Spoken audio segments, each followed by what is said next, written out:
It's a positive film.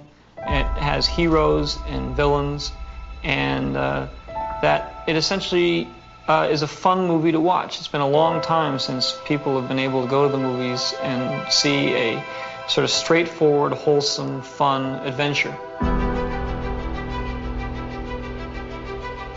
Well, it's a fantasy. It's not science fiction so much as it is space fantasy. And it's about people. It's finally about people and not finally about science. The story, when you actually put it into words, is only so much nonsense to hang a great visual experience onto. It's the stuff that fairy tales are made of. Sort of boiling down religion into a very basic concept. The fact that there is some deity or some power or some force that sort of controls our destiny works for good and also works for evil. Marvellous, healthy innocence. Great pace, wonderful to look at, full of guts, nothing unpleasant. I mean, people go bang bang and people fall over and are dead, but, no horrors. A sort of wonderful freshness about it, kind of like a wonderful fresh air. It's got whatever you want it to be. It's pure entertainment. It's like a roller coaster ride, and it can be interpreted as long as you enjoy it, which is the intention.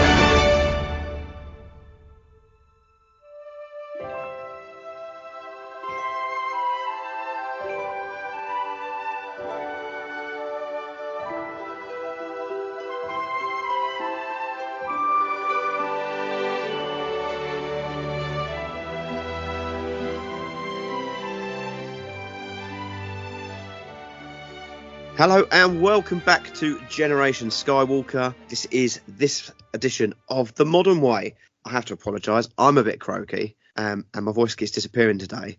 So let's meet the team and someone who sounds a lot worse than me, so we're all right. He's even more bunged up. That's Craig. Good evening, Craig.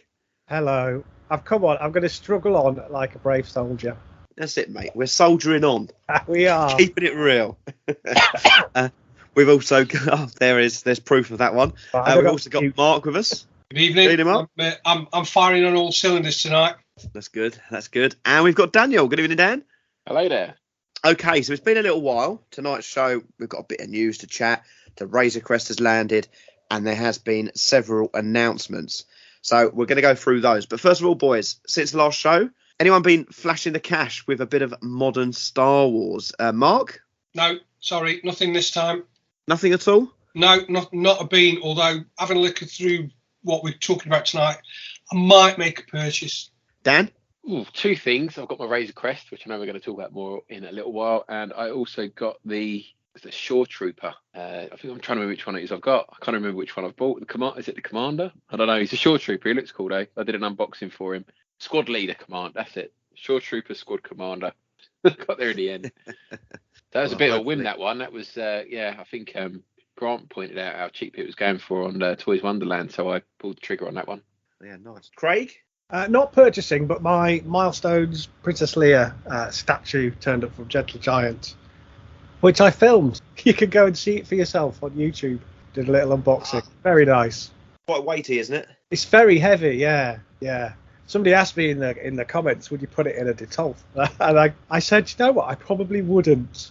Unless it was on the box. That heavy, so you wouldn't put it on a glass shelf? I wouldn't want. I mean, I can't speak for IKEA's glass tensile strength, but I don't think I'd sleep at night if it was on a glass shelf. Fair enough.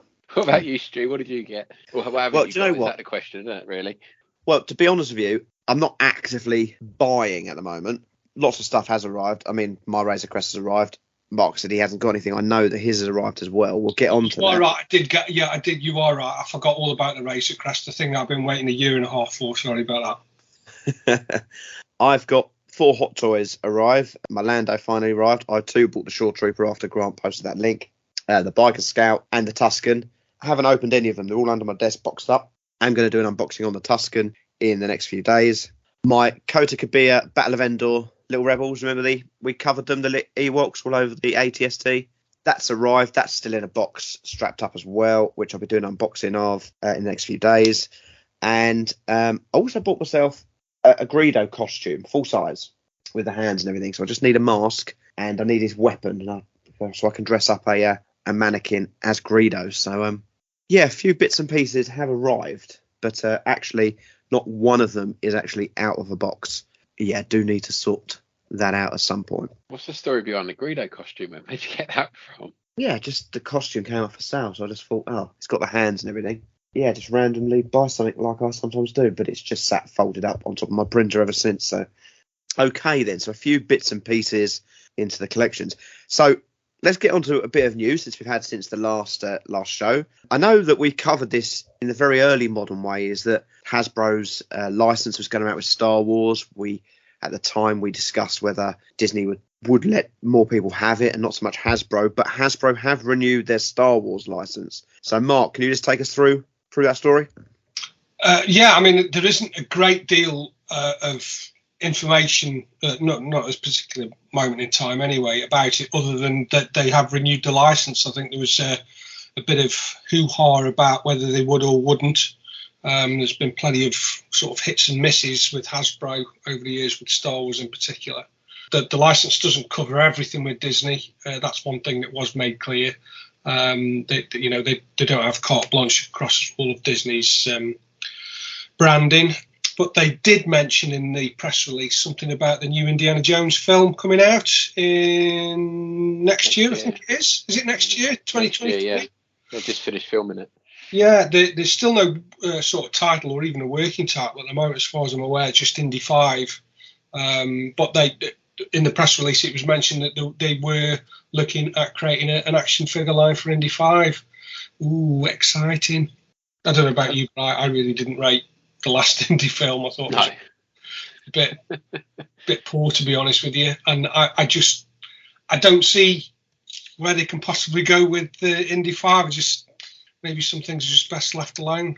A friend of mine, a friend of a friend, one of those, but he had some photographs forwarded to him of a castle, because they did a lot of the filming in the UK, and it had Nazi flags all over it. And then they showed there were some photos in the press of Indiana Jones or of Harrison Ford on the set, and he had all the dots on his face. So my guess would be they're going to de-age him. I don't know whether it's going to be for the whole film or all of it, but we're going to see Indy fighting Nazis again. Oh, that's going to be interesting. It's going to be one of the deep fake type things, isn't it? Well, that's what I'm guessing. I don't know if it's the entire film or it's a flashback at the start, maybe the opening of the film. But yeah, he had set photos of the castle with big Nazi flags hanging off the front of it. It just beggars belief, really, that there's still a market for an action figure line for Indiana Jones. I mean, they've tried it sort of several times, haven't they? See, the first one with Raiders of the Lost Ark, Kenner. That wasn't a great hit. That was sort of peg warmers, wasn't it? Shelf warmers. If they did a Black Series line, 6-inch, and they covered all the movies, and the sculpts were as good as what the Star Wars sculpts are now, I would be tempted to put a little line of my favourite bits and pieces from them out. I think for adult collectors there's a market there, but for kids, like kids action figures, kids really into Indiana Jones the same way. I mean, they did bring out the Indiana Jones toys a few years back, didn't they? And they tried to cover all the films, but there was a lot of Crystal Skull stuff in there. You can't give that stuff away on eBay now. The Temple of Doom stuff was brilliant. The little short round and that range particularly were great for that movie, but the Crystal Skull ones from the same line, the same time, were pretty poor. Yeah, it just surprised me when they made that press release that they would have that in there. It's like a big reveal. So I don't know. We'll see what happens. Did you think it was strange with the wording a little bit though, because it talks about extensions rather than renewal? And I think the last one they seem to be hit only 2-year extensions, where in the past it's been like a 10-year contract. It looks like they're maybe Lucasfilm or Disney don't go for that kind of length of contract anymore, and it will just be a continuous every 2-year cycle. And whether or not they're going to keep the contract or not, or the license for Star Wars. I personally think that's just testament to how the toy industry has evolved over recent years. The longevity of some lines and some things just don't have, it's not the same as it was 20 years ago, 20, 30 years ago. So yeah, not a massive surprise to me, to be honest with you. Obviously, we've also had the Kenobi trailer.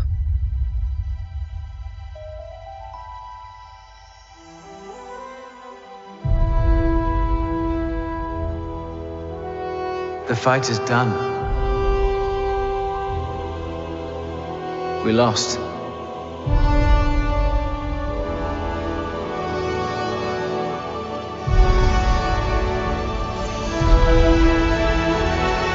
Stay hidden.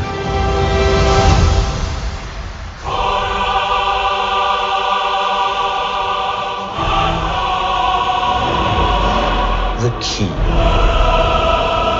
to hunting Jedi is patience.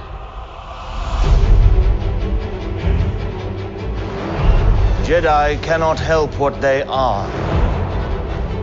Their compassion leaves a trail. The Jedi Code is like an itch. He cannot help it. Where is he?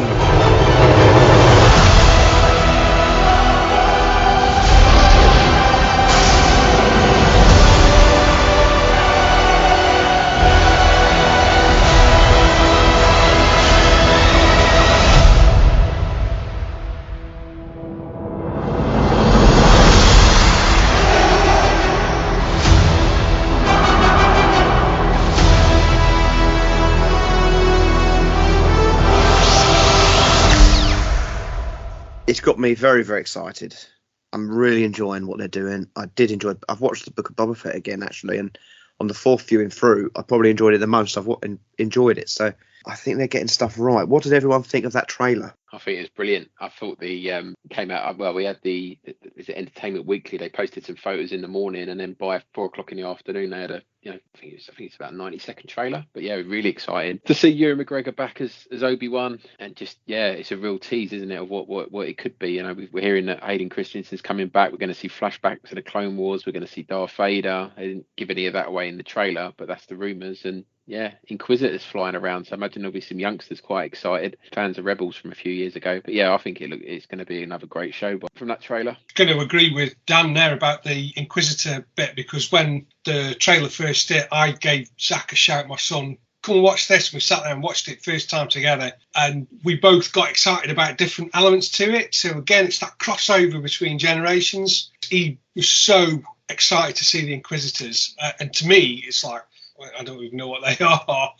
I don't know them as well as Zach does, because he enjoyed watching the Clone Wars and whatever. But yeah, I loved it. I'm more excited about Kenobi than I ever was as soon as I found out about Book of Boba Fett. I was like neither here nor there about Book of Boba Fett. Whereas as soon as I knew Kenobi was coming, I thought, this is what we've been waiting for. I'm more excited about this than Andor as well, which we've got later on this year as well, and Bad Batch Season 2. Yeah, loads coming, isn't there? Now, I understand this is set 8 years after Revenge of the Sith, and there's 18 years between Revenge of the Sith and Rogue One, so it's kind of in the middle, because Luke's meant to be 8 years old when he's sitting on top of the homestead. It's great. John Williams is writing new music, isn't he, for it as well? Yeah, which is lovely to hear. And Duel of the Fates, that music in that trailer. Oh, every time I hear it, it's just such a good choice for that trailer. I was going to say, I love the little formula that we always go through with these releases. We get the poster, and then you get people going, "That's not a very good poster. This fan-made poster was better," and there's all buzz about that. And then there'll be some behind-the-scenes pictures from usually Vanity Fair, Entertainment Weekly this time, and everyone gets excited about that. And then the trailer drops, and people will pick on one element and go off on a tangent and moan that the Inquisitors don't look like they do in the animation world compared to how they look in real life. And then you get the memes. I mean, how many times have I seen Ewan McGregor looking through some binoculars, even today, like a week or two later? It's ridiculous. We mentioned obviously the animation, but the games as well. The Jedi Fallen Order, that I think the base the Inquisitors are on is from that game, or features in that game as well. So they're crossing it over in all directions, not just the animated and TV stuff. Comes out on my birthday, if you didn't know. Well, will be getting a Ewan McGregor hot toy, definitely. And then I could put it under my desk. Something else I wanted to raise was how TV shows are affecting prices. We've seen it a couple of times. We saw it with the Naboo Starfighter during Book of Boba Fett, and I've seen posts for the Inquisitor figure, which I had a load of Inquisitors on the old Saga series packets. Couldn't get rid of them for love nor money. And all of a sudden you're seeing them selling for 25, 30 quid. So I thought maybe this would be an interesting little report. So Mark, you're going to take this. You've had a little look at it. Yeah, I think it's inevitable, isn't it, that when something is sort of hits the screens, TV show or film or otherwise, interest is peaked, and you've only got to look at how prices rose drastically over the space of a few months when we found out that The Force Awakens was getting made. That's what prompted me to start collecting again. Got the collecting bug again. So, Book of Boba Fett, prices of, say, loose. I mean, Boba Fett stuff as a rule always comes with a Boba Fett tax, doesn't it? It's widely known that you pay a Fett tax. And the Book of Boba Fett has been proof that prices for certain things just shoot up. Loose vintage Boba Fett's are sky high at the moment. I've seen them sell nearly £100 for a loose, nice example. They've always been £30, £40 with a blaster for as long as I can remember, really. They've always maintained a sort of level price. There's no surprise to me that they've suddenly shot up in value.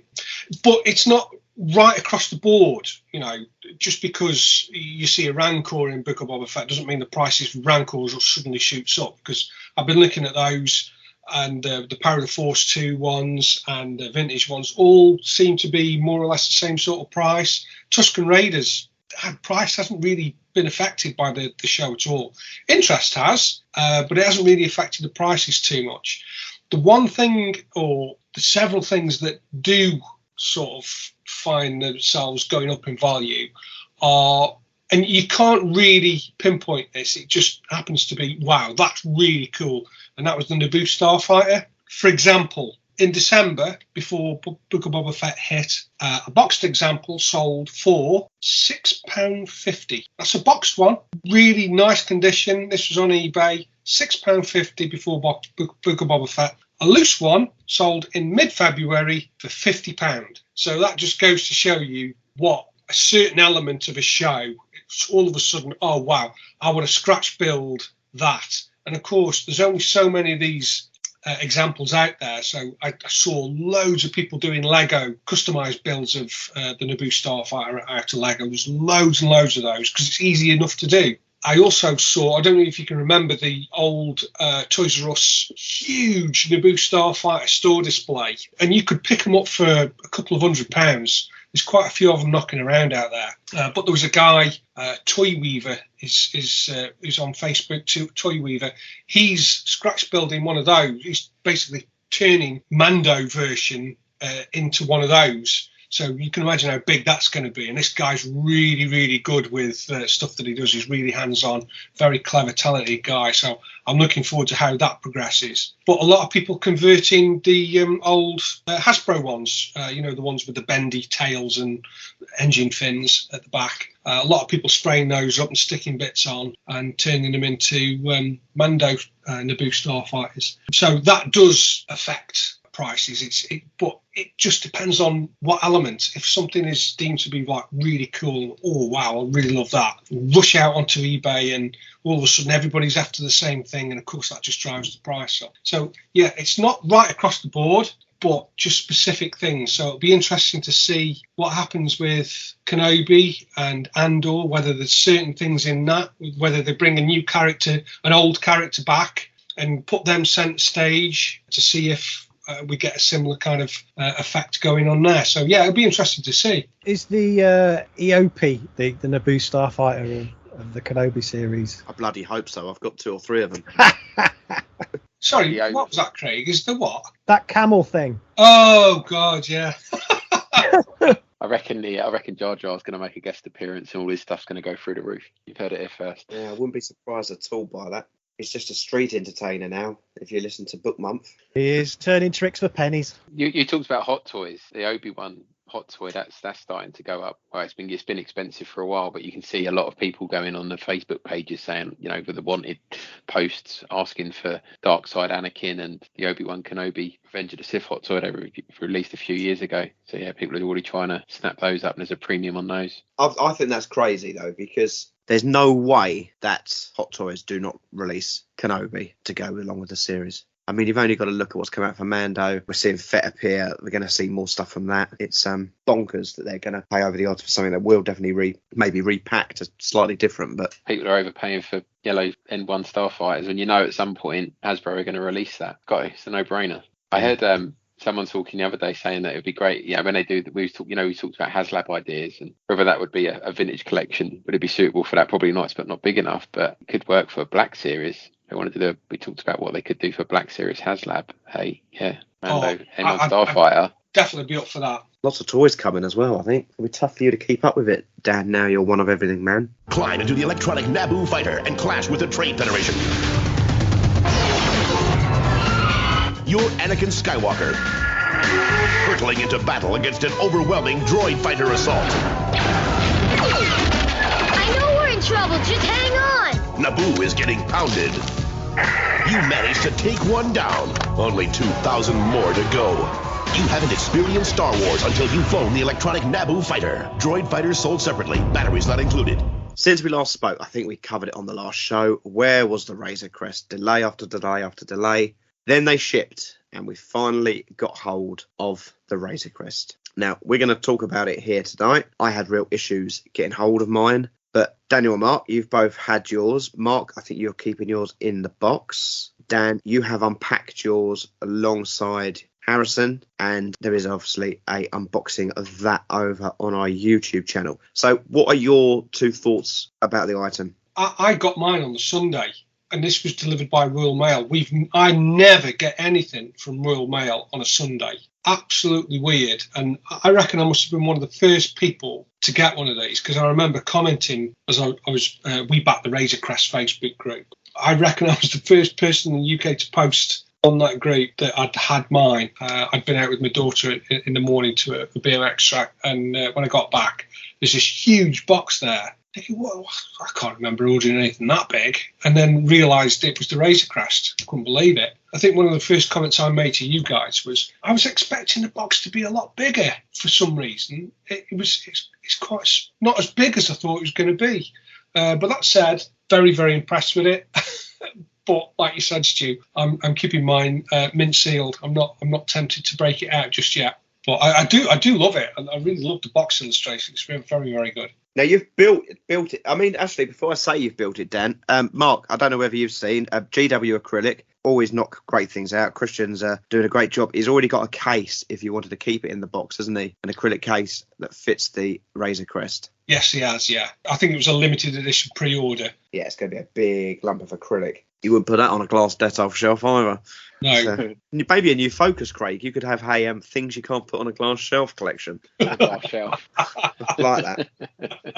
So, Dan, you did get it out with Harrison. What's the build like? Was it everything you wanted it to be? Yeah, I was so when it came, I was proper like grinning ear to it. We'd waited so long for it, and it was just the whole build up to getting it. I mean, it's here now. It's been on the shelf for nearly a month, and I still look up at it and go, oh, yeah, that's nice. But yeah, it's always sometimes it's the experience of getting it rather than actually once you've got it in hand. But it's a fantastic piece. It weighs a ton. It's a lump. I know you were saying the box weren't very big, Mark, but it weighs an absolute ton. Putting it together is pretty simple. The two wings snap on, the two guns at the front snap on, but then there's so much more to it than that on the inside. You've got lots of panels and bits and pieces that come off, and I still haven't really got round all of it. I found a gun in the rear tail of it the other day. You've got all the carbonite blocks, you've got the carbon freeze chamber, plastic baggie full of different guns and bags and all sorts in there. I've barely scratched the surface of it, but yeah, it looks brilliant. I think I said in the video, you look at Hot Toys and things like that, and how impressive they are. This is on that sort of scale. I think it's a really great centerpiece for a collection if you're into that.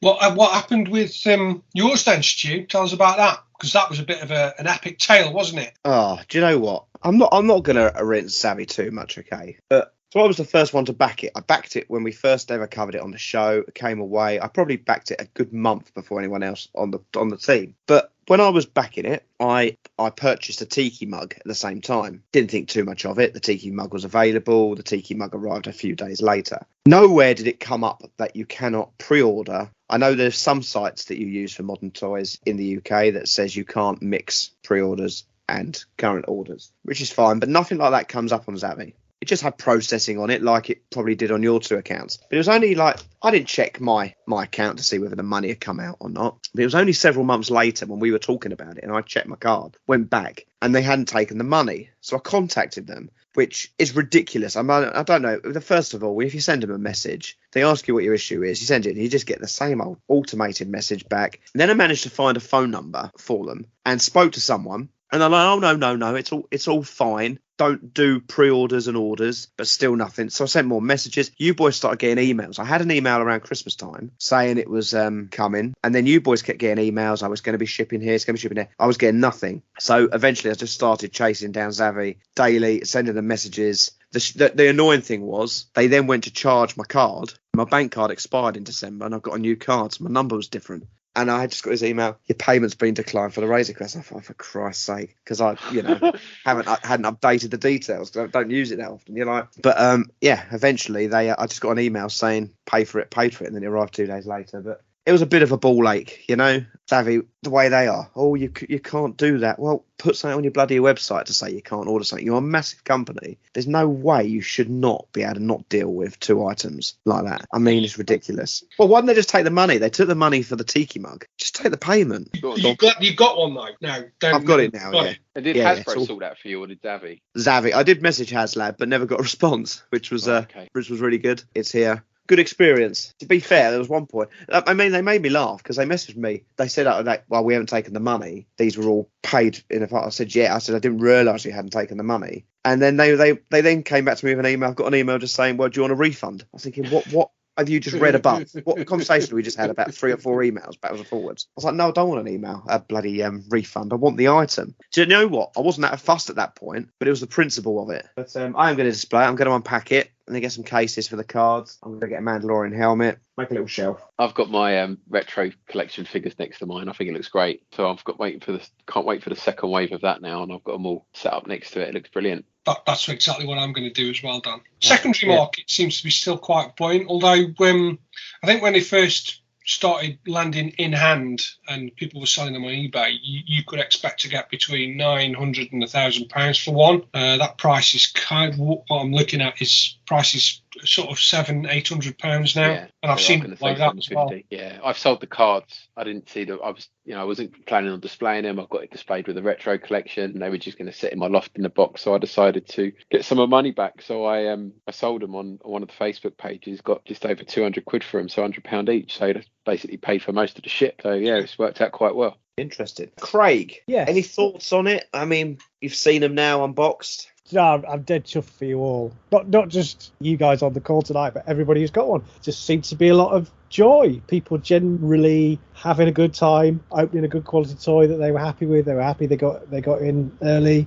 I don't have any regrets over not buying one. Just nice to see. Seems to be pretty much a positive experience. A few people grumbling that their boxes turned up bashed, and ham-fisted grown-ups breaking bits as they've been putting it together. But other than that, yeah, nice, isn't it? It's nice. Nice to have some good toys we can all enjoy. I've not heard a bad review of it. I've listened to watched a few YouTube bits and pieces and a few podcasts, and all of the reviews I've heard have been really positive. Normally people pick things to pieces, and the only criticism I've really heard of it is the gun cabinet at the back, and it is really, I've not tried to put the guns in it yet, but apparently it's really fiddly because you've kind of got the top of the ship goes over the top of it. Although you can take the back section off and open the sides on the door, it's really fiddly to get in there and pin all those guns to the little pegs in there. But that's the only criticism I've really heard of it. It would have been great to have some sounds and some lights, but I think if you're into all that, again, there's plenty of videos on YouTube of guys, opening them up and putting LEDs inside of them. So can I just say though, Dan, out of all the unboxings that I dipped in and out of, that one of you and Harrison opening that up was far and away my favourite. Just so nice to see you two doing that together.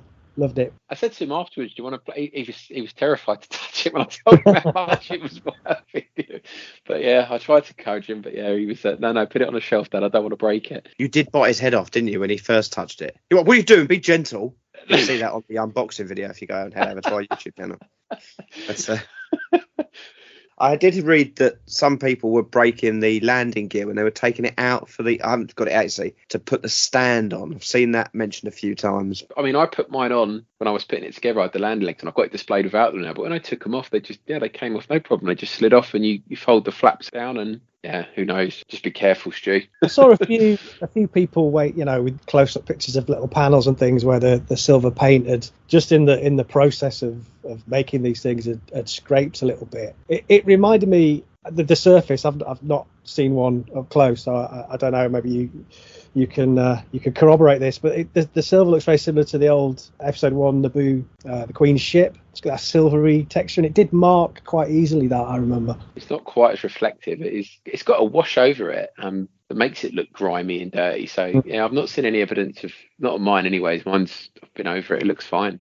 That tended to be the comments, actually, because it's a bit scuffed and everybody underneath going, it blends right in, it's fine, it's a scuffed ship. Yeah. Get over yourself. Yeah, I think the few posts that I read of people where theirs had gone missing in the post, you could look at it two ways. I mean, they were sent recorded delivery, but they sent it in a mailer with HasLab Razor Crest down the side of it. And, I don't want to make any accusations of anyone that works for Royal Mail, but if you knew you fit stuff and you saw one of these and they're going for $1,000 on eBay, they'd be easy to spot. So, yeah, there was some concerns about people saying I hadn't received them, and that always sows seeds of doubt, either in the Royal Mail or the person saying I haven't received it. People going back to Zavvi, trying to get it sorted out and a replacement sent. They were getting offered, refunds. They want the refund, I want the ship. And from what I was reading, Hasbro Pulse were sorting people out, were getting new ones sent out. So although people weren't having much joy with Zavvi, they were escalating it to Hasbro and getting a result. I think the boxes were the other issue someone mentioned about them being dented. There was quite a few people, I mean, imagine like Mark who wants to display a box, were annoyed at the condition of the boxes. Now the mailer that it came in was really airtight to the box. There's no padding or kind of packing inside that mailer. It was, one led into the other. So as soon as that outer pack got dented or bounced around, your box was going to get damaged. So yeah, there's a few people trying to get replacement boxes. But other than that, I think it was all good. Yeah, I heard that Hasbro were actually sending parts out as well. Okay. The guy said his engines were badly scuffed or damaged. I can't remember. But he basically contacted HasLab and they sent him replacement engine parts. So there was some positive sort of back and forth with HasLab for people in the US, I presume. I think this guy was in the US. But I just thought, how cool. That harks back to, when Palitoy used to write to Palitoy and say, I'm missing a blaster or I'm missing this. And they'd send you like a little box in the post. With a little label on with a logo, and I just thought that could be worth keeping that box at the engine parts and keep that with the rest of the ship. The aforementioned Queen's ship, was that wasn't still Kenner there, was it? Be Hasbro by that point. I bought that as the first online thing I ever bought, and it arrived and it came out of the box and it didn't have the little shuttle that sat in the nose, the little yellow one. So I had to contact Hasbro Direct, I think it was even back then, and said, I got this big Queen's starship and the little yellow ship's not with it. Can you send me a replacement? And they sent me a full N1 Naboo starfighter, and I had to get back in touch with them. Go, not that yellow spaceship, the other one. And eventually they did send me out a little bagged, it's like a lifeboat, isn't it? So yeah, they do it. They're quite good. I mean, even back 4 or 5 years ago when Harrison started playing with Star Wars toys, he'd break all his lightsabers. And I wrote to him one day, their customer service, said, do you think you could send my son some replacement lightsabers? And they sent a bag of stuff. I think there was a BB-8 in there, all kinds of accessories, guns, blasters, lightsabers. Just sent it out to me. It's brilliant. I don't know whether they still do that or not, but yeah, I had a result back then. The overall experience of it, I know people complained it took so long to come through, but I suppose I'm just used to collecting Hot Toys now for the past 18 months, and you have to wait years for those as well. So it wasn't so much of a surprise to me when it did. I thought it was always going to be that long. We was always looking at a year at least, weren't we? So yeah, I've quite enjoyed the journey. We're there now. It's on to the next one. It'll be the next big thing. I was just going to say, as we record this, we've been doing Generation Skywalker for 2 years, and it feels like we've been talking about the Razor Crest for 2 years. So it's nice. It's nice that this week, our anniversary week, we are doing a bit of a sum up of our received goods. I think that's generally a thumbs up from everyone on that then. Somewhere in a galaxy far, far away roams a ship called the Razor Crest. And here on Earth, there's a pretty good replica of it in a park in Russia. The creator says after watching the first season of The Mandalorian, he was hooked and wanted to bring a piece of the hit show to life in some way. And this is the way. He set out to build this starship. It took more than a year to bring it to life. Not only did the coronavirus delay the project, but so did money troubles. After the creator ran out of money, a friend sold his own car to help with funding. and eventually sponsors joined in to help it to completion. Now that it's finished, it's on display in a park in the city of Yakutsk, where visitors can view it from the outside and check out all the bells and whistles inside. It all runs on battery power, except when it gets too cold. And in this city, that can happen often. Unfortunately, the Force can't fix everything. Right then, so let's move on then, because we're breaking back into modern way, and there has been quite a lot of announcements to do with modern toys and collectibles. Dan, we're going to come to you first. The Vintage Collection has announced a few new pieces. Yeah, so I'll rattle through the figures, and we'll come back to the playset at the end. So yeah, we've seen a few figures announced since we last recorded. So a bunch of Mandalorian figures in the Vintage Collection. So there's a Boba Fett in Morak. So Morak was the episode called The Believer. I think it was episode 7 of Series 2, where they did they went with the planet with Mayfield and broke into the Imperial facility there. So they've got the Boba Fett Morak. There's a Din Djarin Morak, so that's Din in the Salt Tank Commander when he's in disguise. Then they've released a Dagobah Yoda, which is on an Empire Strikes Back card back, so another one of the 92 that the Vintage Collection guys are all after, so they've brought that one out. And that Yoda is not a new sculpt, that's one that they've used from a previous release. We've got a 501st Clone Trooper, a Koska Reeves, another Mandalorian figure there. Miggs Mayfield, also from the Morak, so that's him in the Tank Commander uniform as well. And Axe Wolves, another Mandalorian character. We also saw in the last week or so 3 more complete the 92 figures announced at a Hasbro Pulse fan event. So there was a R2-D2 with sensor scope on an Empire Strikes Back card back. And we've also got 2 Bespin cards. So as we know them in the vintage world as the black and the white Bespin guards, they've both been released now. And their respective names are, the white Bespin guard is Helda Binoza, and the black Bespin guard is Isdam Idian. I don't know if any of you guys were aware of those 2 names, but that was new news to me. So we've got those. And then in pipeline reveals, they're going to re-release the Anakin Skywalker from Attack of the Clones, and also a Mandalorian Commando, which is the Mandalorian characters that featured in the final episodes of the Clone Wars that were working for Darth Maul. So those the red armor with the horns on top. So they're bringing that out as well. In terms of the playset, then, so they announced this Boba Fett throne room playset. It's a Hasbro Pulse exclusive. It's £210, I believe, and essentially it's the throne room set from Jabba's palace. It comes with a absolute shed load of accessories. It comes with the throne that Boba Fett sits on. It's got all kinds of bits and pieces. So there's a barbecue that sits or the spit that sits behind the throne itself. There's all kinds of glasses and bottles of spotchka, and there's even a rug. So there's all sorts going on there. But I think the bit that most people, I think excited is the right word to use, is the Bib Fortuna figure that comes with it. So they've got a fat Bib Fortuna from the closing credits of The Mandalorian. That figure is going to be an exclusive with this set. So vintage collectors out there that want to get their hands on that figure are going to have to go and fork out £220 for this set. I don't know what you guys think about it. I know we've spoken about these play sets, whether it's the Tantive or the Bespin play set they've done previously, but this just seems, I don't know, £220 doesn't feel like you're getting a lot for your money. Any thoughts on that one? Have you guys had a look at that? Do you agree, or am I talking twaddle? I think the money's in the little bits, isn't it? It's not greater than the sum of its parts, though. I just, after paying, for what when you talk about value for money and what we got with a Razor Crest, and now I look at this and it's, 2/3 of the price of that, and it's literally an archway with a couple of sets of stairs, Jabba's dais, a throne, and then lots of little accessories. It just seems a whole lot of money for what you're getting. You look at the Lego set. I know we're going to talk about Lego in a bit, but Lego have just done a set of similar to this, and I think it's near like less than half the price of it. And I get it's Lego, but I'm just not feeling this one. Do you think it's a bit of a funny choice as well for something that was on screen for like a minute rather than like Fett on the throne? I think when it was released, people were putting or trying to guess what the Vintage Collection Jabba would look like on there, so you could sort of retrofit it to be a Return of the Jedi scene. And I think he hung over a bit from memory. Yeah, but it just feels to me like they've got obviously Jabba's dais, and it's there as it was in Return of the Jedi. I'd have much preferred they've released it with a Jabba the Hutt, or at least include a Jabba the Hutt in it. Then it might be worth that money, and you might, you could switch it out. You could have it for either or, because it's the same set, right? But yeah, I just saw this come out and I saw the price and I just thought $209.99. It just seems a lot of money for what you're getting. But you could probably buy it and sell the figure for £100. So what do I know? Can we just talk about those Bespin guards? We can.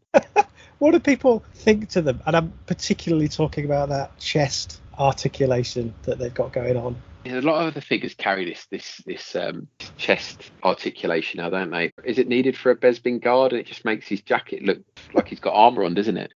Which is both of my points. They don't do a fat lot in the movie other than stand around.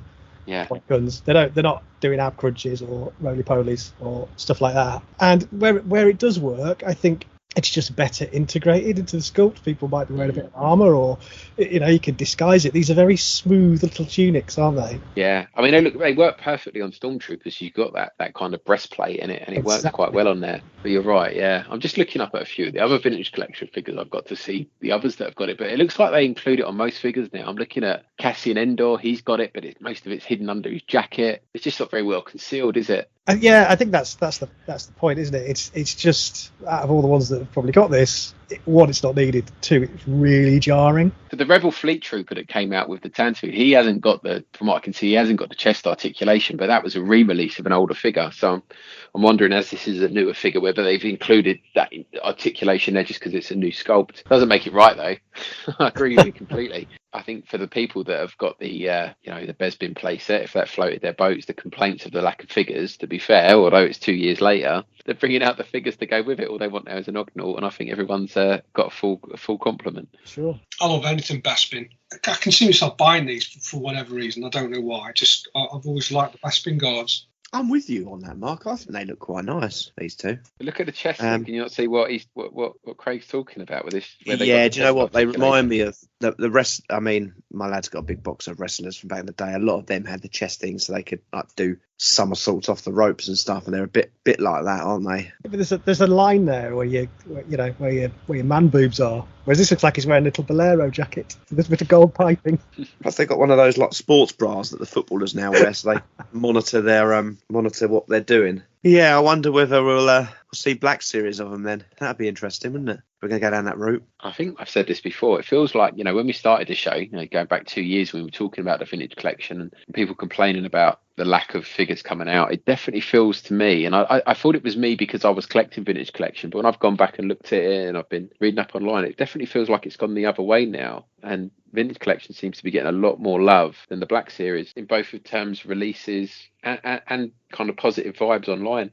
Is that the feeling amongst the groups? Amongst the groups, I think so, yeah. I mean, there's a lot when you go on the Black Series pages, there's a lot of complaining about what we've been talking about, the re-releases, the repaints, the carbonized. And we're going to go through the Black Series list in a minute, but when we go through it, you'll see there aren't that many new figures that have been announced. I think that Black Chrysanthemum figure was a tipping point for a lot of people. People seem genuinely offended by that. I think it just comes across as very lazy. It's a money-grabbing exercise, and I think a lot of fans are probably getting a bit fed up of it. Like you say, it's not a lot of new stuff coming out. And we've got a whole universe of characters and vehicles and other things that they can be producing, and they just keep regurgitating the same old thing. And there's only so many times you can do that before people start wising up. Even the real die-hard collectors that will just basically hoover anything up. I'm getting the impression that even they are getting a bit fed up of it. You're not wrong. Okay, so that's the vintage collection. Dan, we're going to stay with you, and we're going to move on to the Black Series. So we just had a little bit of debate there whether they're making much progress with this. Let's see what they've got coming out. So we've got the Black Kassan, and he's at the top of the list. So yeah, it's literally taken a Chewbacca and painted in black, put a little chest plate on him. But yeah, it's a horrendous figure. He's got some little dreadlocks on the end of his around his neck as well. I know Craig's just weighed in with that. Has anyone else got any thoughts on this trailer? Because this thing is an abomination in my mind. I mean, you might as well just put a dog turd in a box and call it Black Chrysanthemum, because that's what it looks like to me. I mean, the defence I've seen of it is the comic book version of it, but after seeing it on the show, everyone just wanted the figure, right? A real nice representation of that character. But this is, it's dismal. I haven't seen the photographs of what the box art are going to look like, because it's going to come in another one of these comic packs like we saw, I think it was last summer, come out, like the Darth Maul and the Jax. So it's going to come in one of those style boxes. It's on there now, actually. It's on the website. I'm looking at it now. Have you guys seen the box art? It's just dreadful. It's awful. It really is. It smacks of how can we get something to market really quickly, and it's another repaint job, like you're saying, real cheap rubber harness over the top of it. It just, like I said, it just smacks of the company being really lazy. The harness looks very He-Man-y, doesn't it? Like a Beastman type thing from the vintage days. It's awful. There's none of that character comes across in that figure to me. And I don't care what they say, well, it's the comic version. No. That's not what we want. That's not what we signed up for. That's not what a lot of people have signed up. That isn't what we saw on screen. They've just shot themselves in the foot with it. I'm all in on it. I think it's brilliant. Let's move into some newer figures then. So some new stuff then. We've got from the Mandalorian, then they've released in the Client, Death Watch Mandalorian, which were the blue Mandalorians that rescued Din in some of the flashback scenes in the first series of the show. A Mandalorian version of Ahsoka Tano, and a Dark Trooper. I actually, out of all the different Dark Troopers I've seen, I know we've seen a Hot Toys one, and I've had Legos and all sorts, but I really like this. I think for 20 quid, this looks really good. Have you guys seen this figure? Have you had a chance to look at this one? Looks like it's got ratchet. It's £36, isn't it, the Dark Trooper? Is it a deluxe one, is it? It's a deluxe one, yeah. That's how they get you now, isn't it? It's sold out as well. It's really nice. I've ordered one for Zach. I really like it. I dig it. I think it's really cool. I loved them in the show, so this was a no-brainer for me. It's another year before it hits the dispatch, though, isn't it? Isn't it April 2023? Pretty sure it's a long wait. It's a big, long pre-order.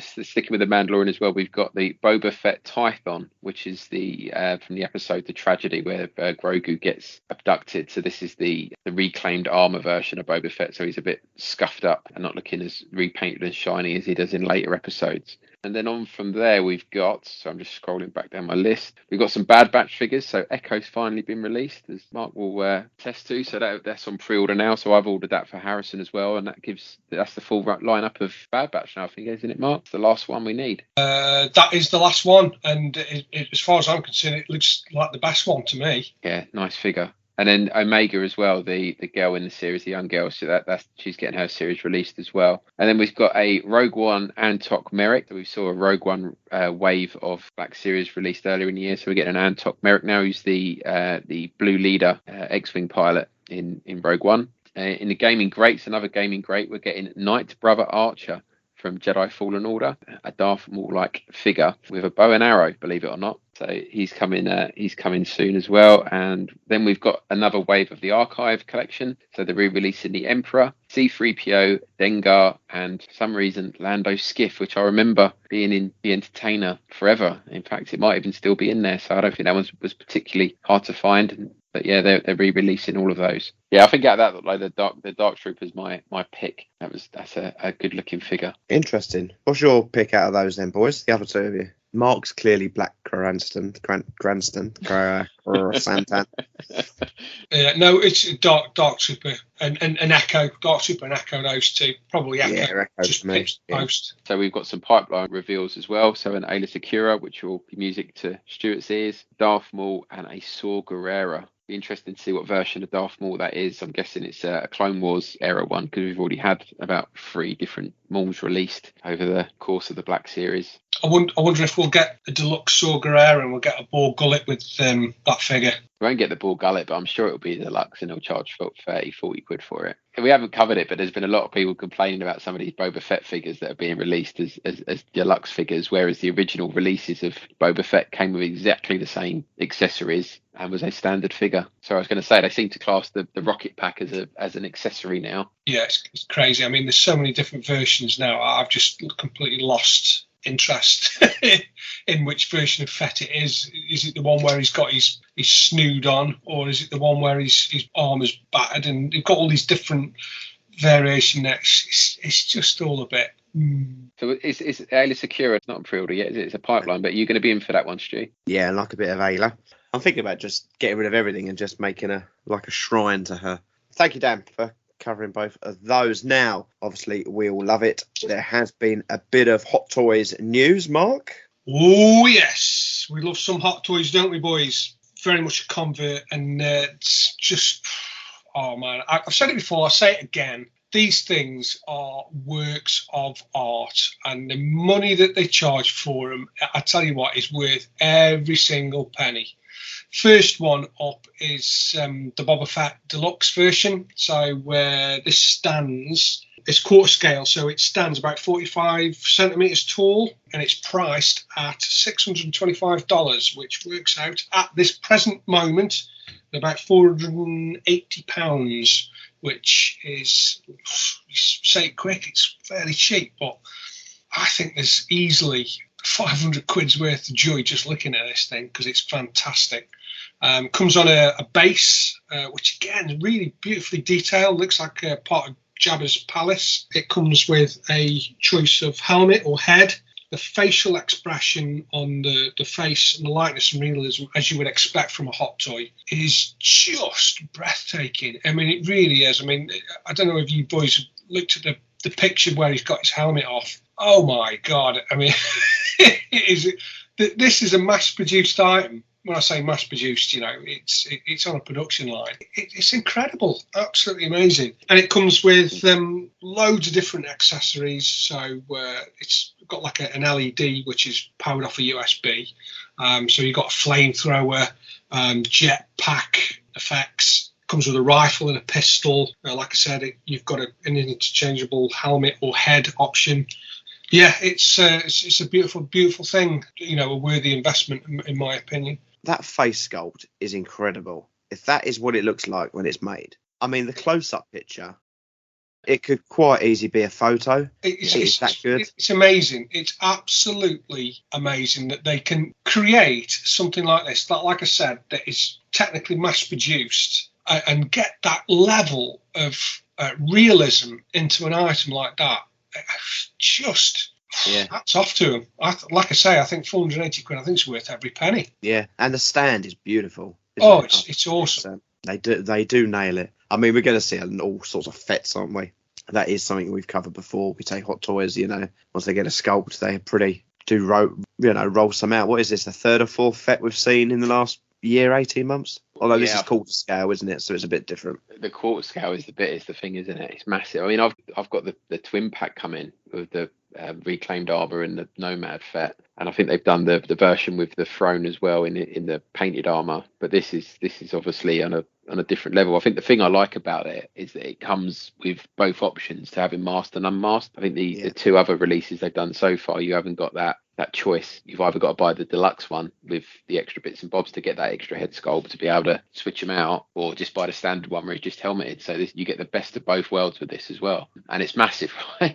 Probably why they can get the detail in the head sculpt, because it's so much bigger than the standard one as well. But yeah, I've not seen one of these quarter scale ones in person. I'd really like to see how big they stand, because they must be colossal. Cosca Reeves is the next one. This is the 6 scale version of Cosca Reeves from the Mandalorian. Standing 28 centimetres tall, retails at $270, which is £205 sterling. Expected to ship around between April and June next year, so we're roughly 12 months, just over 12 months. But again, just because it's a smaller scale, don't expect any loss of detail, because again, the facial expression on this is just phenomenal. The level of detail they've got on the armor as well, the weathering and the stitching, everything about the figure is just incredible. You get different hands, helmet or head option, pistol, rifle, grappling hook, flamethrower effect, jetpack booster effect, but you don't get any stand with this. Well, you do, but it's like a basic one. It's not like a diorama one, and a little nameplate. So again, for 200 quid, I mean, I've got this beautiful. I mean, to have her stood next to oh God, what's her name? Bo-Katan. You can see a little diorama there working out. It's another absolutely phenomenal figure from Hot Toys. Axe Woves, next one. You don't get a face with this guy. You just get the helmeted version of the figure. He's retailing at $235, which is £180, which again, what can you buy at this level for 180 quid? To me, it's just a complete no-brainer. If you want Mandalorian and you're into your fets, to me, this is just like a must-buy. Like I say, you only get a helmet option with this. There's only a pistol, jetpack booster effect, and a basic standard nameplate. So that's why he's slightly cheaper than Cosca Reeves, but no less imposing, no less detail.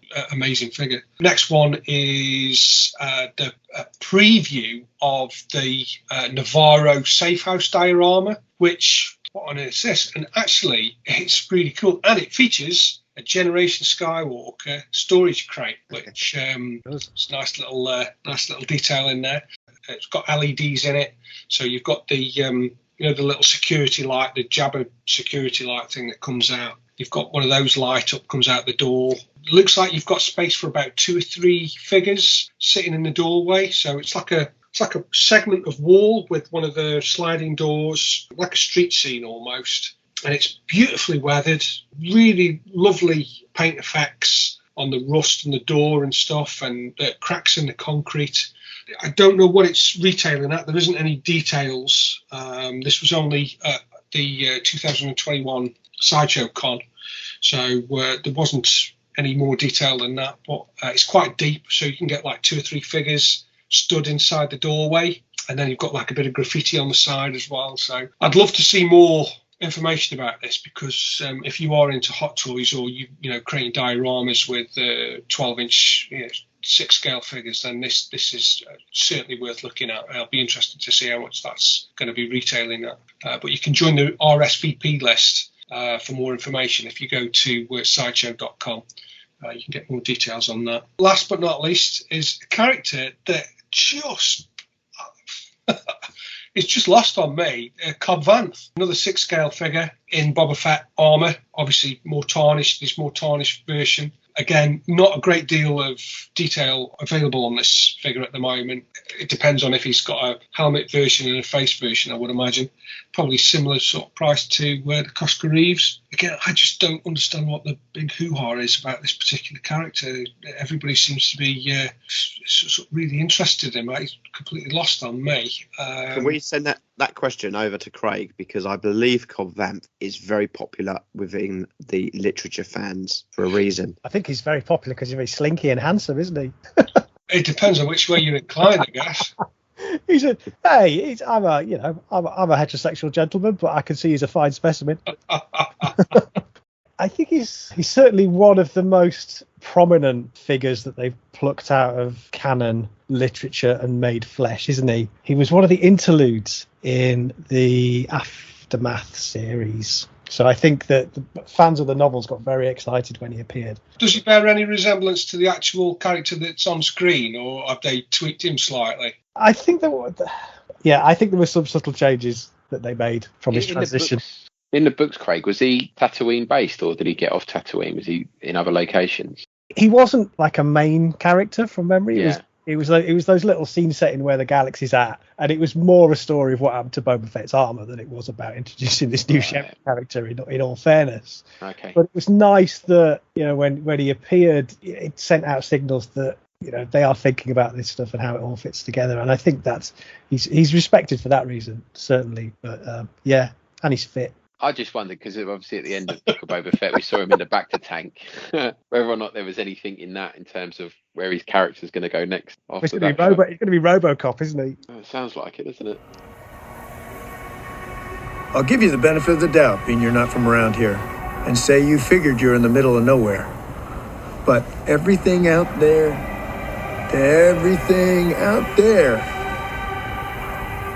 is the most Pelgo territories.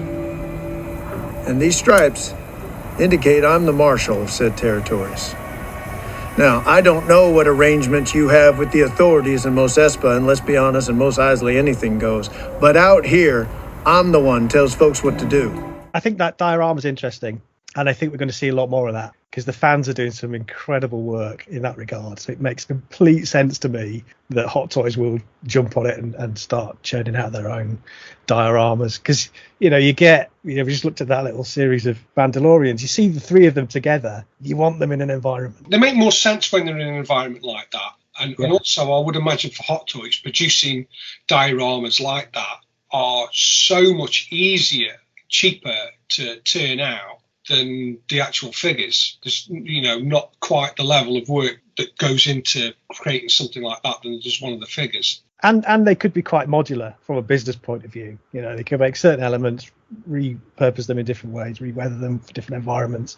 So, and I think collectors will lap it up. So I'd be interested to see kind of how that sells and how that goes down. I think the challenge we'll have in the UK is shipping them. I think it'll be quite big, I would imagine. Yeah, but they'll be flat packed, won't they? You would think.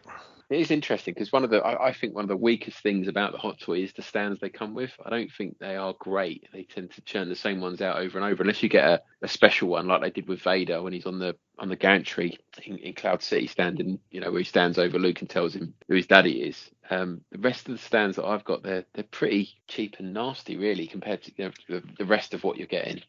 I remember when we went to Stu's and he had the Jawa and the Power Droid.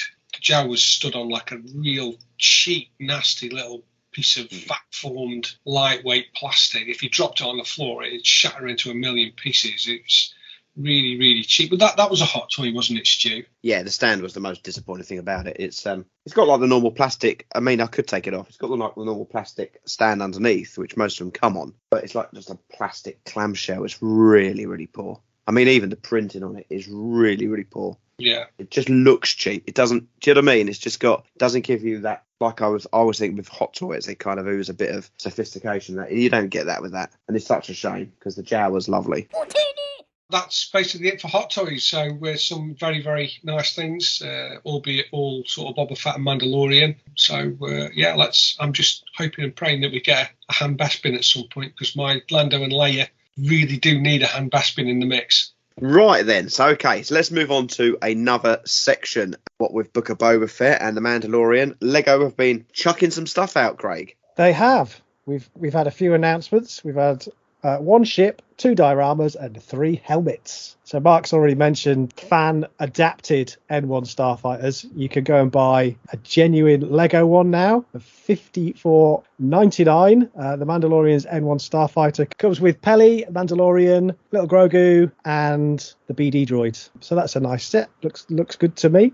The dioramas. So we've already mentioned the Vintage Collection throne room, and we've got a Lego version of that. When you look at it, very similar to the Mos Eisley Cantina. It's got that vibe. Obviously, it's Tatooine architecture, and it folds out. It represents that end scene in Mandalorian Season 2 with Fortuna on the throne. The other playset is the Dark Trooper attack, which is okay. It's a bit of corridor. With Luke arriving and some Dark Troopers there ready for him to crush. And the helmets, I mean, these seem to be quite popular. I think Luke's Red 5 helmet looks good. The Mandalorian helmet, I guess we've already got a Boba Fett one, haven't we? So we know that's going to work. Out of the 3, I think the Dark Trooper helmet's not as successful. There's just something about the way the dome of that helmet's stepped in the black. It's not quite as convincing as other Lego interpretation of helmets. I don't know what anyone else thinks to that little roundup. Stu, I think you saw some of these, didn't you? Yes, I saw. I was up in the Lego store the other day. The only one I didn't see was the Starfighter. As far as the helmets go, I've enjoyed. I've only got the Stormtrooper and Vader, and I really enjoyed building them, and I think they look nice. That Dark Trooper helmet, it just looked totally off. I don't know what it was about it. I haven't seen it. There was nothing about it that I thought, I must get that. The Mando helmet looked nice, but then the Red 5 helmet I thought looked nice built. A friend of ours, Ben Coomber, just built it, and he said the build was actually really disappointing. So he said it was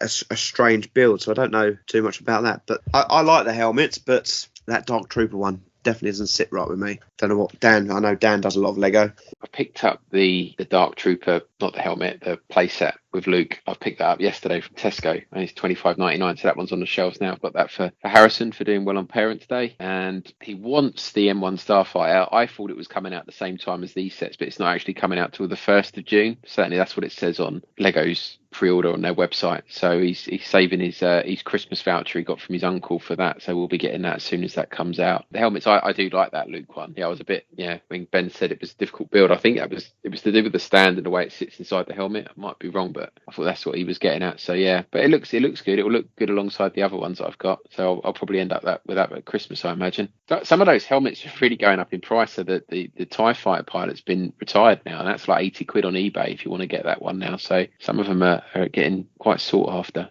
Now let's stay with you, Craig. We do love our Tiki stuff here, but they've also been teasing quite a lot, haven't they? It's quite hard to keep track. I think they strike me as a very excitable company. I think they'll get a prototype in, and they have to share it on Instagram. So if you don't follow Beeline Creative on Instagram, I suggest you go and do, because this is where you get to see a lot of this stuff. But they have actually released some things. So they've released a set of Cantina Alien Muglets, which are quite a nice nod to the vintage Cantina Aliens. You've got a Walrus Man using a green glaze, you've got a Hammerhead using a brown glaze, you've got a Snaggletooth in a red glaze, and Greedo they did way back in 2019 as part of the Vader's collector's set. So to make up the four, they've added a figure in Dan, and he's the only two-colour little muglet out of this set, and he's beige and he's got big black eyes. So it's a nice set. It's only available from their website. It's limited to 1,200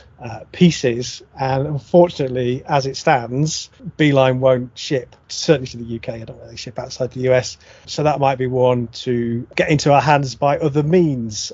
I know when they've done specific releases through third-party retailers like Think Geek, they have shipped to the UK. So it's a shame we can't get a hold of them. It might be something to put in the suitcase on the way back from Celebration. But they're out. You can buy those and drink shots of rum from them. In other news, they've released a full Kenobi image, and in the style of the poster for the show. And I know we've talked about this. Certainly in the group, he's got his mole. he's got his mole on his forehead. Which now we've seen the trailer, they haven't stuck a prosthetic mole on Ewan's face. So I don't know. Is that interesting? Is that interesting content for a podcast about Star Wars collectibles? But that's coming. We're getting a Kenobi Tiki mug, which looks quite cool. We've also seen product shots of the Dark Trooper. We've got Bo-Katan with a helmet on. We've seen proper shots of Ahsoka now. We've seen shots of Ahsoka all on the racks coming out of the kilns. It was a great image. And we talked about the Sandcrawler, I think, on the last show. We've also had teases. So we've had little kind of crops of images of what looked to be fully realised prototypes. So we've seen Cad Bane. We've seen the Gonk Droid's feet. We've seen something that looks like a mythosaur skull. Quite how that's going to work as a mug, I'm not sure, but that's something that they've put out there. And we've also seen sort of silhouette teasers, just outlines of what I think could be Rex from Star Tours. Although he's got a different job now, hasn't he? The DJ. He's got up in the world. And also the armourer. There's an outline, black outline of a figure that it's got a sort of fur collar, so can only be the armourer, I think. But lots of exciting stuff coming from Geeky Tikis. When you say about them being passionate about what they do, I think it comes across so much, and I think that's what makes them such an attractive company, Yeah. There's bigger fans as us lot, I mean, Hasbro, they have this protocol, they do a pipeline reveal, then they get online and they have all this formality around it. And I guess as we discussed right at the start of the show, they've got a very strict license. They're allowed to know certain things at certain times. But I think Geeky Tikis is just, like you say, they're loving it. When you put that muglet set in the chat, I went straight on to buy it. I was gutted. There's literally the only country they say they ship to is the United States, not even a place like Canada and whatnot. I thought, I would have loved those. Anything Cantina. It's just gutted. It does feel like some of the retailers that we were looking at last year, so like Zavi had a lot of them. I think Amazon as well, they seem to have dried up on there. I know it doesn't feel like they've probably released that many, but it feels like there's lots of stuff being announced, but they're not showing up on any of the websites. No, I'd still like that Padme, the throne room, the red with the white face. I think that's lovely, but I've never seen it available. No. Moving on then, as always, there's been obviously there's loads of stuff Star Wars gets announced, but we handpick bits and pieces to just also cover, and there's been a smattering of interesting things. So Mark, you could take us through this? First thing on the list, which when it first sort of pops up, I just thought, wow, that is so cool. An Amazon exclusive retro collection 2-pack. Available for pre-order, which is the IG-88 and Dengar 2-pack. Comes in a box.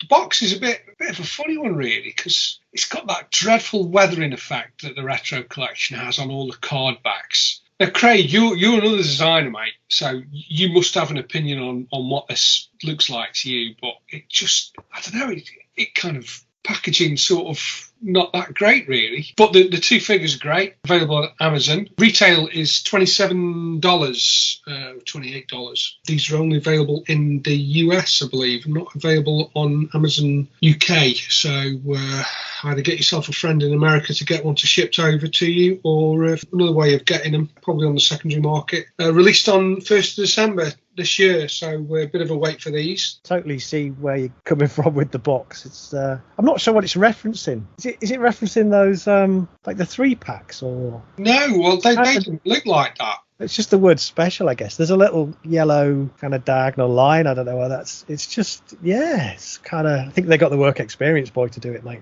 Yeah, I think they did, mate. I think they really did. But like I say, two figures. Dengar, one of my favourites, and IG-88. So you can't really go wrong with those two characters. Just wish they'd done a bit more with the packaging design. You know, these things these days, it's all about the packaging, isn't it? It's not just about the toy, not just about the item. It's got to look good in the pack. Come on, Hasbro, get your ass together. Has that been officially announced that it is US only? Because I know with some of these Amazon ones, the exclusives we've seen over the last couple of years, the Amazon in the US tends to be a little bit more efficient than other parts of the world. And eventually we see them coming up for pre-order when someone can be bothered to put them on the system in the UK. So yeah, I don't know, to be honest with you, Dan. I mean, I've had a quick look and I can't see anything on Amazon UK, but that might change, like you say. So fingers crossed we do get something over there. I mean, they'd be shooting themselves in the foot if they didn't. Yeah, it's a strange choice of figures, though. I mean, they're great figures. I've got the originals, but out of nowhere, Empire 40th was 2 years ago now, and then just to release these two out of nowhere just seems a bit of an odd choice. I guess IG-88's a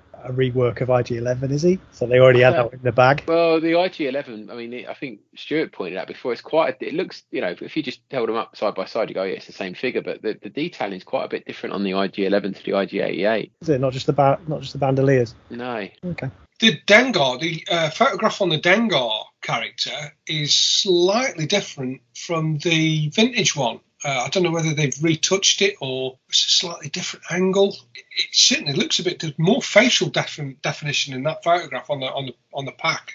Don't know if you can see any of that. Yeah, it looks slightly different. It looks slightly more meaner. We've seen Boba Fett, we've seen IG-11. Let's see if we see some of the other. That'd be cool, wouldn't it, if we saw some of the other bounty hunters? And I think this goes back to what we were saying about prices going up if characters or certain things are in different series. So you never know. You might see something in Kenobi or possibly Andor. Okay, next is something that I'm tempted to get. I got the Mandalorian Nerf rifle. Absolutely loved that, and I bought that mainly based on the packaging because I thought the packaging was really cool. This is the Book of Boba Fett Nerf limited edition Star Wars Boba Fett's EE3 blaster. Again, what they've had to sort of colour it slightly differently, like they have to do with all firearms these days. They're sort of toy based, but the level of detail is stunning for a Nerf gun. Retails at $107.99. We'll be shipping sort of this time next year. There is a very cool box to go with it. It comes in you lift the top of it up and it comes in like a display plinth. It's really beautifully done. I've talked myself into ordering one of these. I'm going to order one. I agree with you, mate. It looks amazing, doesn't it? It does, yeah. I think it's probably one of my favourite things to come out of Book of Boba Fett, merchandising-wise. So, yeah, I can see myself ordering one of these. I saw this. That's why I laughed at the start.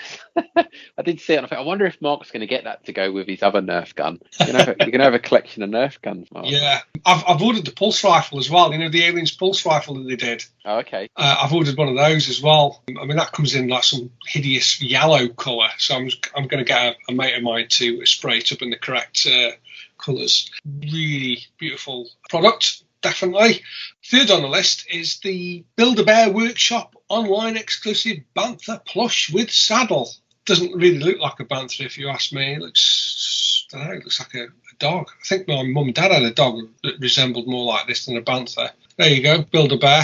For all you Build-A-Bear fans. My little girl would have loved that. We went to Build-A-Bear the other day, but these aren't in the shop, are they? I was a bit gutted because I might well have grabbed one. Yeah, they're online only. To me, they've made a rookie error by showing the eyes. You don't see the eyes on a Bantha, do you? No, but look at his little eyes. Look at his little face. His little beard. You'd love I'm telling you, every time I look at Banthas, I see Craig, even in that. I knew that would come in. Right, Mission Fleet. Boba Fett Starship. Notice the dropping of the name Slave One. God, that argument again. I don't know what age range this is aimed at. It's slightly younger audience. Quite cool, actually. Very sort of nicely sculpted. The Slave One in a Boba Fett figure based on Book of Boba Fett. So you get him in his black overalls and his brown boots. The strange thing about this is they've got like 2 guns mounted on the side of Slave One, sort of halfway along the hull. So not where the guns normally are, on the tail, right at the end. They've added 2 sort of firing gun mechanisms that fire little rockets out further along, and it just looks a bit strange, really. And you can take these out and put them on the wings, which... That's not Slave One, is it? Where have they had that from? Why not just move those elements and put them where the guns should be? Doesn't make any sense. Very strange. I guess younger kids would probably like it, but yeah, it's quite chunky. Nice sort of paint scheme on it. This will be available in October, around October, major retailers, and it'll set you back around $42. So that'll be about, 34 quid, something like that, 32, 33 quid once it comes to the UK. So all you Boba Fett fans of a younger age can fill your boots with that one. Okay then, so the next one then we've got is from Gentle Giant. It's an exclusive Luke Skywalker and Grogu Premier Collection 1/7 scale statue. It's going to stand just over 12 inches high. So it's a statue of Luke as he appears in the final episode of Mandalorian Season 2, holding Baby Yoda, or Grogu. I still can't get used to calling him that, Baby Yoda. It's limited edition to 3,000 pieces and retails for $199 and comes out in the fall 2022. So it's hard with some of these, and it becomes a bit of a toss-up, doesn't it, whether you get the hot toy or do you want a statue of it. Personally, I think that the hot toys does look better. I think just the face and the way that it stands. It's got a nice the doorway piece it stands in at the bottom there. But yeah, I think I'll stick with the hot toys on that one. The next one we've got is really nice. So this is an Ahsoka Tano versus Darth Maul diorama by Sideshow Collectibles. So this is on the Sideshow website. It's coming up as £463. The edition size is to be determined. Set to ship in September this year, or September to November this year. It's got the throne in the Mandalorian throne room. There's a nice back piece to that, and you've literally got Ahsoka and Darth Maul in mid-battle. So you've got Darth Maul coming up above Ahsoka with his lightsaber raised above his head, coming down to slash, and Ahsoka looking very dainty with her lightsabers flashing out to either side. It looks beautiful. I think it's a really nice piece. If you're into the Clone Wars, this would be a great centerpiece to your collection. I think it looks really good. It's really nice, but how breakable is it? Yeah, but that's the thing. Everything hinges on their legs, doesn't it? Got swords sticking out, lightsabers, elbows, arms. Yeah, it wouldn't last 5 minutes in our house. Well, it's got to get there first, right? So they can ship it halfway across the world. So yeah, I can imagine that being quite a big seller, though. It would look good once you've got it. Yeah, but yeah, it's getting it there without it being broken. So that is nearly 20 inches high. It's quite a big piece, and it's made of polystone. So the last one I've got then is the Royal Selendor Luke Skywalker versus Darth Vader. So it's the whole piece you get with this. So you get the gantry, you get Luke standing out on the edge of it, nursing his wound where he's had his hand cut off, and Darth Vader standing over him. Limited edition to 500 pieces on the Sideshow website. This is coming in at just over £1,000. It's a pretty pricey piece. It's 24.5 centimeters high, so just under a foot high. Weighs 3.5 pounds. The shipping weight is £7, so the packaging for it's nearly the same weight as the actual product. So yeah, it's £7 in weight shipped. So I imagine it's going to be a hefty price tag on that. And yeah, it's limited to 500 pieces. It's made of pewter. Stuart, you must love this. You love all this sort of stuff. All this almost jewellery, almost, isn't it? Like the stuff we was looking at a couple of weeks ago. No. so far off what I would be buying. It's Is there a market for this? I don't see people showing this sort of stuff off on Facebook. No. there must be, mustn't there? Is it the people who buy those little crystal things? It's expensive, Tat. That cloak looks like it's made of tin foil. It's dreadful. You know the little metal figures you used to get, the West End games, the little. I don't know if they were made of lead, but they almost look like those lead figures that you paint yourself. The Star Wars Collectors Archive boys released a blog this week about the old bootleg ones from the 70s. I saw that, yeah. Star Trek galore. This isn't much of an improvement from that stuff, is it really? But they're quite common. So I'm just putting a couple of images into the chat here. This isn't the only one they do of these. So if you look down, you've got the Hildebrandt thing with Leia by Luke's feet. I've just found Mando. There's also, I think I just saw a land speeder on it. It's not like these are, there's loads of them. There's different price points with them. I mean, the land speeder's $500 odd pound as well. So it's not like they've just done one and are testing the market. There is a lot of them. And they're all limited runs of either 500 or 1,000. So they clearly are popular. They must be selling, or you wouldn't just keep banging them out, would you? No. No, I think that just goes to show that some fans just don't have any taste. The Mandalorian one's quite nice. If I had to pick one of the ones we've looked at, that one's not too bad. I don't know how big that is, but if it's of scale, it could look quite impressive. I mean, this red one, this is the cheapest one I've seen, but that's not too bad. How much is that one? 300 quid. Okay. I honestly think they're taking the mickey out of charging that sort of money. I mean, for that Vader and Luke diorama, what was it, $1,300? I just don't see where the value of the money. Where's the value? Because it's really poorly sculpted. It just looks really naff. There's no sort of real sort of craftsmanship gone into it. Is pewter really hard to work with? No, well, you just make it the same with plastic, isn't it? You just you make a mold and then you pour it into it and then it pops. I guess so. I'm just trying to work out why people are forgiving of this stuff. Only a few minutes ago we were discussing how the Hot Toys faces look like real people. It's I mean, this pewter stuff's been around for years as well, hasn't it? I mean, there's always been this stuff kicking around, whether it's key rings or tankards or whatever. But maybe there's just a little subcult of collectors who go nuts for this stuff, and they're being serviced very well by Royal Selangor, and we need to find them and get them on a show, because I'd love to know why. What about that lightsaber, Mark?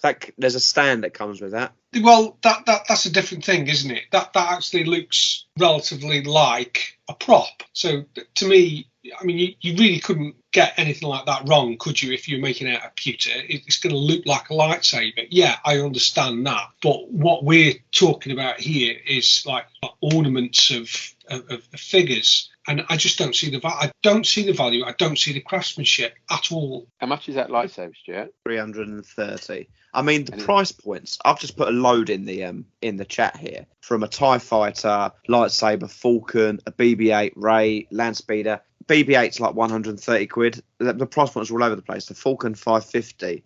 The TIE fighter is only £147. I mean, it doesn't make much rhyme or reason, and the heights are all very similar on all of them. It's very all over the place price point. Is that lightsaber hilt full size, or is that a miniature? Let me have a look for you, Daniel. Do you think that would have more material than anything else? So the product size, the 29 centimeters. Yeah, that's probably about the right thing. Yeah, width 6 centimeters. Yeah, it probably is around the correct. I mean, you're talking about the weight of the packaging. It's the same on here. The item is 1.9 pounds. And the packaging's nearly £4 when it's packed. Excuse me, so it's like double the packaging's double the weight of the item. Although this has got a stand with it, so once it's on its stand, it's a bit of a different item. But that first Hildebrandt product that you posted up in the chat there, I mean, that's bloody awful. That is horrendous, isn't it? That is terrible. I mean, it looks dreadful. The casting, the sculpting, it just looks so poor. And then the backdrop behind it, just, it looks so cheap. That's something you get out of a cracker. It's not great at all. It looks like he's something out of a horror show. One of his eyes like sunk in his head. No, the lightsaber in that last image, I can get on board with those. I can get completely on board with those. Those look fine. Especially if they're one-to-one scale. Are they one-to-one scale? Yeah, it is. It's nearly a foot long, so it's got to be. Right, okay. So I get those, but there's also other companies that do lightsaber hilts and blades and stuff like that. And I would imagine they're probably cheaper. I don't know. Something like it's quite ornamental, isn't it? I know we're sitting here having a pop at these, but I'm sitting here thinking I might pre-order that. Bloody hell, Dan. It's crossing my mind. I'm not saying I'm going to, but it's crossing my mind. That stand needs a bit of work, though, doesn't it? It's a bit lackluster. It's a bit bit of an afterthought. But the idea of it, I like. I think it's quite. Yeah, I like nice. Saber Hilts. I think the pewter works very well naturalistically. Like I say, they look like props, but the other stuff I just don't get. I don't see it. I don't see the value. Land. Yeah, this is normally something that would completely pass me by. Something that happens over there that wouldn't ever be on my radar. It's not something I'd be interested in. What they are yet another of these little kind of blind bagged affairs aimed at younger kids. It's all headline Disney, it's all branded Disney, but what they are Disney mini brands, right? And from what I can tell, there's like a little kind of plastic chocolate orange, segmented orange that you open, and you get inside tiny little replicas of toys in their packaging. So there's a hell of a lot of Disney stuff, princesses and Mickey Mouses, and there's Buzz Lightyears in there. There's a bit of Marvel stuff. I've seen examples of the Star Wars ones. So there's stuff that they sell in the Disney store, like the toy box. So one of them is the toy box Princess Leia, and it comes on a tiny little card with a tiny little bubble. But I really like the Elite series. So they've got an Elite series C-3PO, and it must be 40 millimeters high, about from the photo, and it's a perfect little replica of the diecast Elite series toy of C-3PO. We've talked about these quite a bit early on when we started. They were quite the thing, but it's got the foil blocking on the silver of the edge of the box. You've got a little kind of gold C-3PO in there. I just thought it was really cute, and I wondered what you guys thought. I know I put it in the hub on our little Facebook group, and it got radio silence. But I'm not giving up. I know. I can see I can see a vision of your future, Craig. You're going to go into Smith's Toys. You're going to buy a case of these, and you're going to come home and you're going to do an unboxing video. Do you know what, Dan? While I was putting these links together, I made a live purchase. What, a case? No, I've just bought that little 3PO one to have a look at it. Oh, you can just buy them I thought you had to. I thought they were blind bagged. There's one on eBay being sold. Got you. $3.99 with free postage. Oh, you should go and buy them out the shop and unbox them. Just be one of those people. Yeah.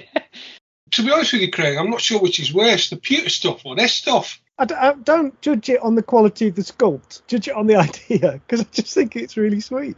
It's a teeny tiny action figure in a box. Yeah, I think if they were done vintage ones, then yeah, I'd probably be on board. But I have absolutely no connection with these whatsoever. Well, they are lost on me. I collected the Elite figures, so this teeny tiny C-3PO is going to sit on the shelf next to the full size one. I just thought it was quite interesting, and where it might lead to, I don't know. Interesting concept for one of these blind bags. This is a bit of a thing, isn't it? I don't think it's just Disney doing it. I think Hasbro might have done a run of these as well, and the little action figures on cards is ringing bell, and the blind bag things. I'm sure there's other ranges that do this. I'm not sure whether they cover any Star Wars. Can you remember when Marks and Spencer's did a promotion where they were giving away little tiny versions of their products, and the kids went absolutely mad for them. Every time we went shopping with my wife, they'd come back with hordes of these little products, like little tiny cartons of orange juice or little ready meals in boxes, little tiny things. They went absolutely nuts for them. It reminds me of those. It smacks of some sort of Japanese thing, doesn't it? Teeny tiny recreations of real world things. But I quite like that. Like little doll's house sized action figure. Quite like it. That kind of brings us to the end of our items. I mean, the Star Wars Celebration store has revealed a couple of bits and pieces. I think it's going to be very Attack of the Clones 20th anniversary heavy this year, judging by the t-shirts and the logo.